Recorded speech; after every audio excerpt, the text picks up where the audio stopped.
Let's get to what the dailies are saying. I'm bringing our guest, Mr. Marcelin Bamalu. He's a publisher, Prime Business Africa journalist, joining us right here in our Lagos studio. Mr. Bamalu, thank you so much for coming on the program. Your debut on the program, right? Yeah, thank you. But not the channel's television. No, not the channel's channel. television, actually. Let's take a look at what the dailies are reporting. Of course, it's going to be sweeping on the elections because this was the litmus test. According to Kayode the last time, where he said it's a must-win for the APC, and I think they did a great job in killing it. 5/6, right? So FCT polls, APC sweeps 5 area councils chair. Tinubu hails Wike, says minister solid achievement responsible for feat. Party also wins in Rivers, Kanu. Low voter turnout, shrinking democratic space, says opposition. So in commenting on this, let's not forget that Wike is a member of the PDP. He's been credited for the victory for the APC. So I want you to mix that in your in your commentary. Go ahead, please. All right, thank you very much. I think it's really interesting, you know, in what's happening in Nigeria today. And I think, yes, it's a big loss for the APC. Congratulations to APC until we have details about what happened and how they happened. For now, they are coasting home, you know, with victory. So, but I must say that Nigerians, for Nigeria, we have to actually think through what we really want, you know, because the numbers we're seeing, the things we're seeing happening, the results we're seeing, do they reflect actually, you know, what is happening? Do they reflect the pulse of the country? Do they reflect the challenges that we have right now? Do they reflect actually true political situation in Nigeria, in the country? So, and for Wike, for example, it's really like, I keep telling a friend, you know, who cares to always talk about this, you know, I said that Wike, the FCT minister, is actually like what in my own part of the country, what they call CSFLI, that pitches on that very important thing. And, you know, you are confused about what to do about it. Kill it, it breaks the thing. Leave it, it bites off the thing. So, and then for the APC, that's exactly what it is. So I was also thinking, how could it be, how could it have been that, you know, election at the local level like that, local government elections, the results, and we're giving credit to the center. You see reactions saying, oh, this reflects the efforts of the federal government, it reflects, you know, good governance, it reflects that government at the center has been doing very well. That's why the local government election has, it shows actually there is no governance actually at the grassroots level. Because if there is, the result of local government election should be a reflection of what happens at the grassroots, the kind of leadership that we have there. So if it's a verdict for the federal government, it means that really something is wrong.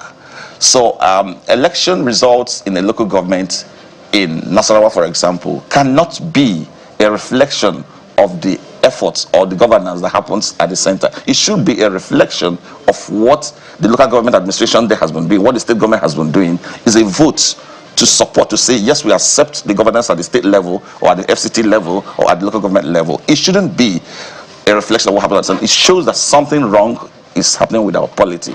And of course, I'm not saying the results are correct. I'm not saying they are not correct, but I know, we all know, I was in Abuja when the election, the FCT minister declared curfew for 24 hours.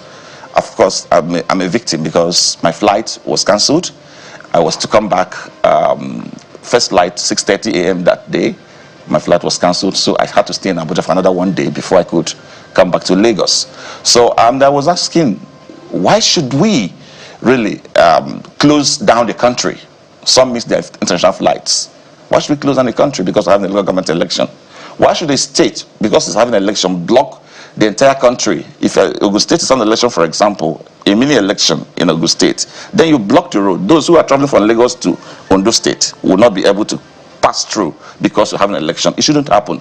In civilized times, when you have elections, the country will work normally. Everything will move normally, and the election will still take place. So I'm looking forward to a time when the country would have a system that allows the system to work. when elections are taking place. I think we should begin from there. So congratulations to APC, but I know that there is something wrong with that result. A result that you have 5 or 6, yes, a result where you have,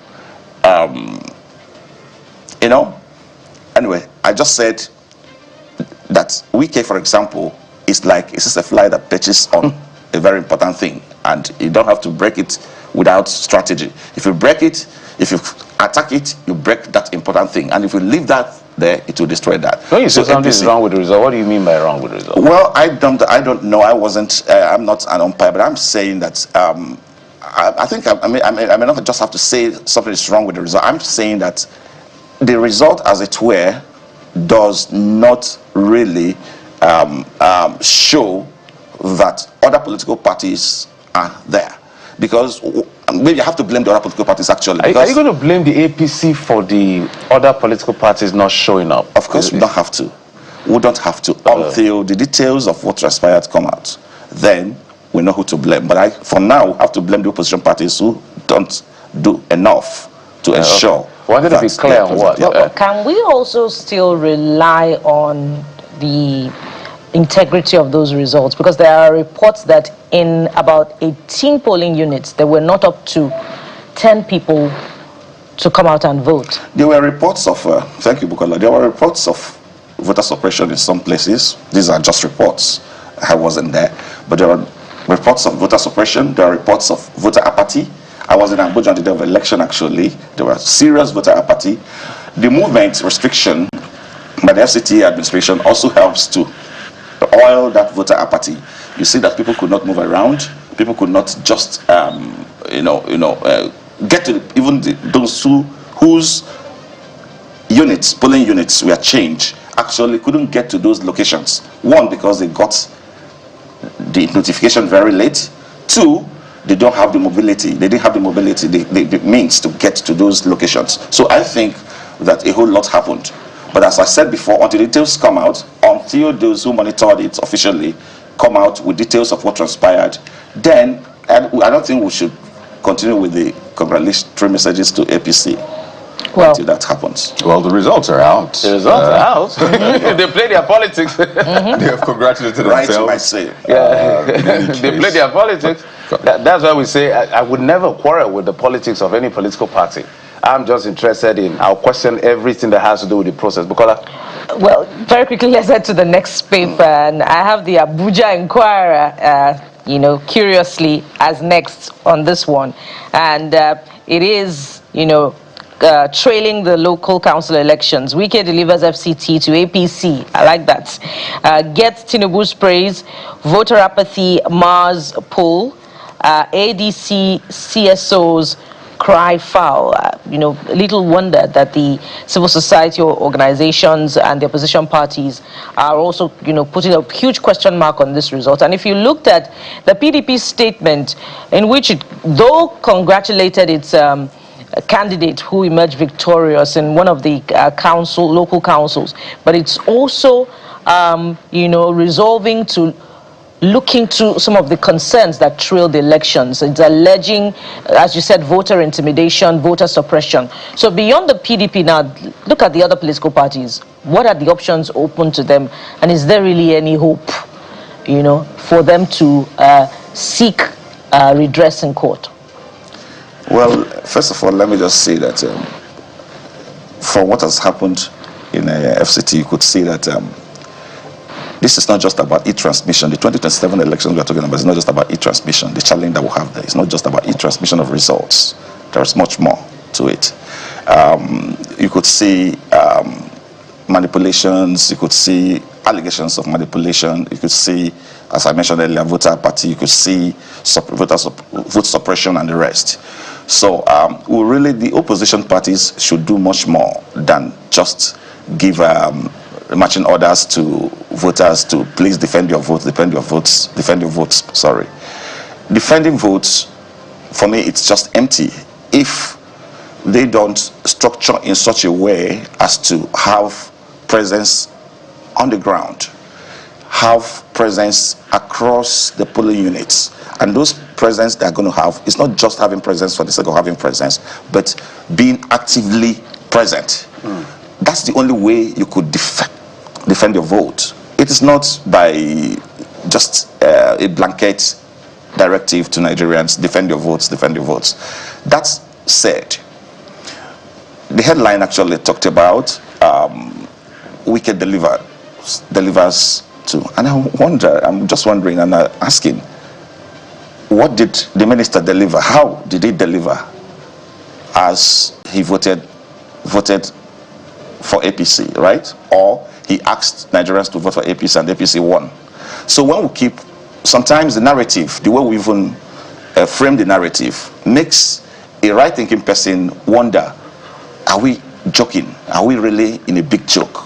Because if you say the FCT minister, for example, in Abuja, was able to deliver to APC, all the 5 local governments to APC in Abuja, delivered in Rivers, and delivered in which other state now? Kano, to APC.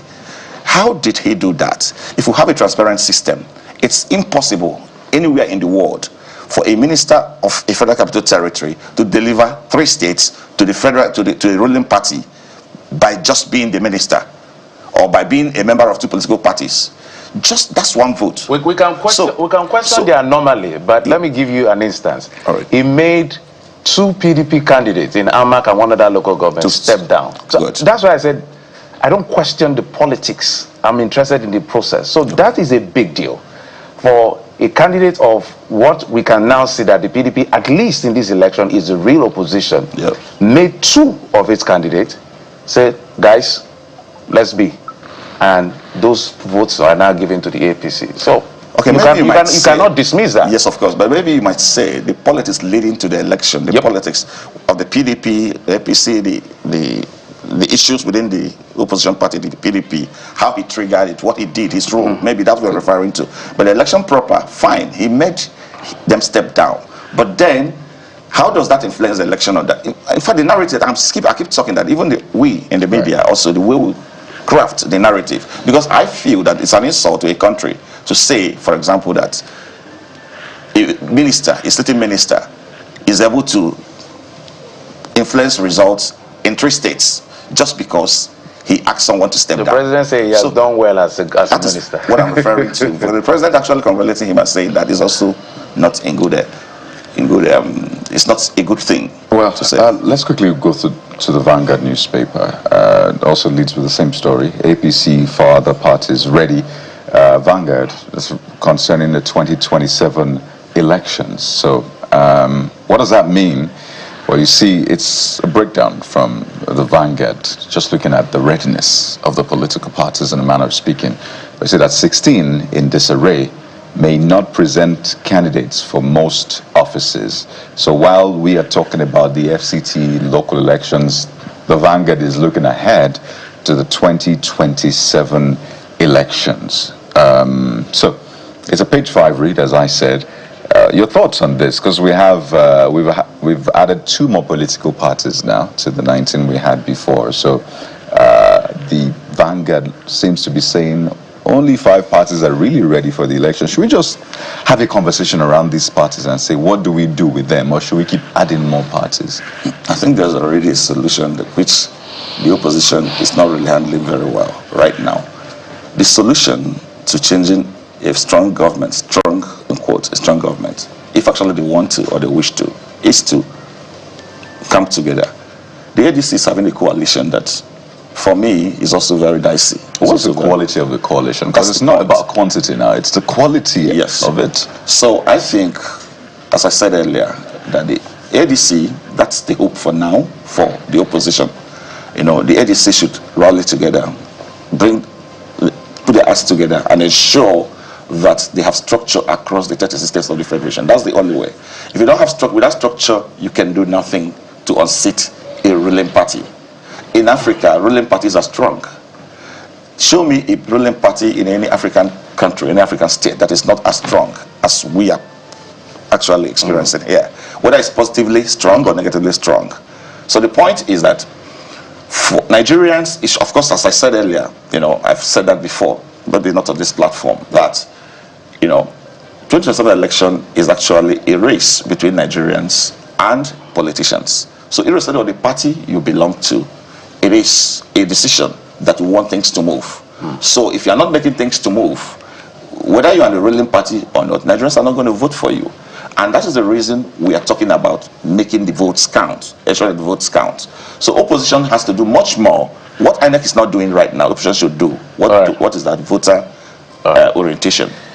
All right. Ms. Mbamalo, of course, congratulations to the APC again. They played their politics, as I said, and also the fact that it doesn't necessarily mean when the ruling party wins, something went wrong. We must also manage that narrative pause, because I know even in the era of PDP, when they win, people feel like something went wrong. They could have played their politics well, but as we say, as journalists, our job is the process. I'm not interested in who wins, who loses. It's all of the process, and that's why we query every inch of the process, which is what guarantees election integrity. INEC, police, and the rest of them. Marcel Mbamalu, publisher at Prime Business Africa. Thank you for coming on the program. Thank you very much, Jeffrey. All right, we'll take a break. When we come back, we'll be speaking with the National Publicity Secretary of the All Progressives Congress, Mr. Felix Moka, will joining us on this to talk about the outcome of Saturday's FCT polls. Join us again.